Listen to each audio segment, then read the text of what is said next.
जालन्यामध्ये स्वाभिमानीचं अन्नत्याग उपोषण सुरू आहे।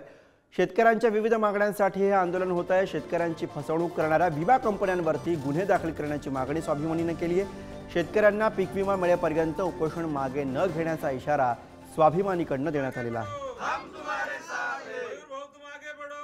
आज सकाळपासून अन्नत्याग आंदोलनासाठी आम्ही या ठिकाणी बसलोय। खरं तर गेले 2-3 वर्षापासून या महाराष्ट्रामध्ये सातत्याने दुष्काळ पडतोय आणि त्या दुष्काळामध्ये शेतकरी होरपळून निघतोय। जालना जिल्ह्यामध्ये भोकरदन जाफराबाद तालुक्यामध्ये मोठ्या प्रमाणात खरीप हंगामामध्ये 21 दिवसाचा पावसाचा खंड पडल्याने त्या ठिकाणी शेतकऱ्याचं उभं पीक गेलं।